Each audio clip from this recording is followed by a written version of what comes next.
should survive, sir, in our soil and the climate. This is good soil, ma'am. Veldurthi has got good soil and it's got good minerals also. And పిల్లలు ఇంకా school madam వీళ్ళందరూ చూసుకోవాలి. Zoom లో నేను చెప్పాను madam, black soil will be better, అంటే water retention capacity ఉంటుంది. మనకు అది బాగుంటుంది. లక్కీలీ మనకు అదే సాయిల్ బ్లాక్ సాయిల్ మట్టి కూడా చెరువు మట్టి వస్తుందో బాగుంది.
తెలియజేసుకుంటూ ఈ కార్యక్రమానికి ముఖ్య అతిథిగా విచ్చేసినటువంటి స్థానిక శాసనసభ్యులు శ్రీ కేఈ శ్యాంబాబు గారికి, గౌరవ జిల్లా కలెక్టర్ మేడం డాక్టర్ ఏ సిరి గారికి, జిల్లా అధికారులకు, ప్రజాప్రతినిధులకు, మరి ఇక్కడికి విచ్చేసిన జిల్లా అధికారులు, మండల అధికారులు, గ్రామస్థాయి అధికారులు,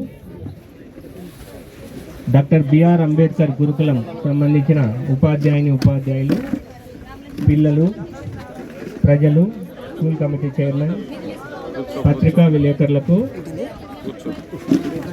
అందరికీ కూడా స్వాగతం తెలుపుకుంటున్నాం. అంటే గత పీరియడ్లో మీరు అందరు చూశారు, ఇట్లాంటి ప్రోగ్రాంలు కూడా ఎక్కడ కూడా ఏర్పాటు చేయలేదు, చెట్టు నాటినేది లేదు, ఒక బిల్డింగ్ కట్టినేది లేదు, ఏది కూడా చేయలేదు. ఏది జరిగినా కానీ తెలుగుదేశం ప్రభుత్వంలోనే చంద్రబాబు నాయుడు గారి ఆధ్వర్యంలోనే జరుగుతుంది. అదేవిధంగా మీరు కూడా ఒకటి ఆలోచించాలా, ఈ స్కూలు కేఈ ప్రభాకర్ గారు ఎమ్మెల్యే ఉన్నప్పుడు శాంక్షన్ తీసుకొని వచ్చినది, కేఈ కృష్ణమూర్తి గారు డిప్యూటీ సీఎం ఉన్నప్పుడు ఇక్కడ స్కూల్ కట్టినది. మరి ఇదే ఆధ్వర్యంలో మీరందరూ కూడా ఎప్పుడైనా కానీ ఏదన్నా అభివృద్ధి పనులు జరుగుతున్నాయా, మంచి పనులు జరుగుతున్నాయా, సమాజానికి మంచికి జరుగుతుందా అని మీరందరూ కూడా ఆలోచిస్తే ఆ జరిగేది కూడా ఈ మొత్తము తెలుగుదేశం ఆయామంలోనే జరుగుతాయి. మరి ఈరోజు వరల్డ్ ఎన్విరాన్మెంట్ డే, ఇక్కడ ఉన్న పిల్లలకి ఒక చిన్న సూచన నా తరఫు నుంచి, మీరు చెట్ల కింద స్కూల్కి వచ్చినప్పుడు చెట్ల కింద కూర్చుంటారు, చెట్ల కింద భోజనాలు చేస్తారు, ఆటలు ఆడతారు, అన్నీ చేస్తారు. కానీ మీరందరూ కూడా ఆ టీచర్లతో పర్మిషన్లు తీసుకొని, హెడ్ మినిస్టర్తో పర్మిషన్ తీసుకొని ఒక్కొక్క చెట్టు నాటడం స్టార్ట్ చేయండి. మన స్కూల్లోనే కాదు, మీ ఇంటికాడ చిన్న మొక్క పెట్టుకున్నా కానీ మీరు ఎన్విరాన్మెంట్కి చాలా హెల్ప్ చేసిన వాళ్ళు అవుతారు. ఎందుకంటే ఇప్పుడు కల్లా మనకి వర్షాలు రావాలా, బ్రహ్మాండంగా వానలు పడుతుండాలా. అట్లాంటిది మన సొంతంగా మన చేతులారా మన ప్రకృతిని మనమే గబ్బులు ఎక్కుంటూ వస్తున్నాం. మనము చిన్నప్పుడు నేను చూస్తుంటే పొలాల్లో ఒక పెద్ద చెట్టు ఉందంటే ఆ పెద్ద చెట్టుని వదిలిపెట్టేసి దాని చుట్టూగా పొలం దున్నుకునేటోళ్ళు, నాటేటోళ్ళు. ఇప్పుడు ఆ చెట్టు కూడా నాకు ఆదాయానికి అడ్డమని చెప్పి రైతు కూడా ఆ చెట్టుని కూడా తొలగడం జరుగుతుంది. అంటే మన సొంతంగా మన చేతులారా మన భూమిని, మన భూతల్లి అంటాం మనం అందరం, మరి భూతల్లిని మనము ఇట్లా చేసుకుంటూ పోతున్నాం. పిల్లలందరికీ రాబోయే కాలం మీది కాబట్టి ముఖ్యంగా మీకు చెప్తున్నది ఏంటంటే, మన ఇళ్ళ కాడ చెట్లు పెట్టండి. పూల చెట్లు అయినా కానీ పర్వాలేదు, కానిగ చెట్లు మంచిగా బాగా నీడ ఇచ్చే చెట్లు పెట్టండి.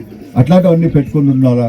అదేవిధంగా టీచర్లకు కూడా ఇక్కడ వచ్చారు, ప్రతి ఒక్కరికి కూడా నా తరఫు నుంచి ఒక చిన్న సూచన. మరి ఇంకొకసారి పిల్లల్ని మీరు ఎంకరేజ్ చేయండి. ఇప్పుడు ఇంత పెద్ద వనం వస్తుంది ఇక్కడ, ఈ వనం రావడంతో పక్షులు వస్తాయి, చిన్న చిన్న డిఫరెంట్ యానిమల్స్ కూడా రావడం స్టార్ట్ చేస్తాయి.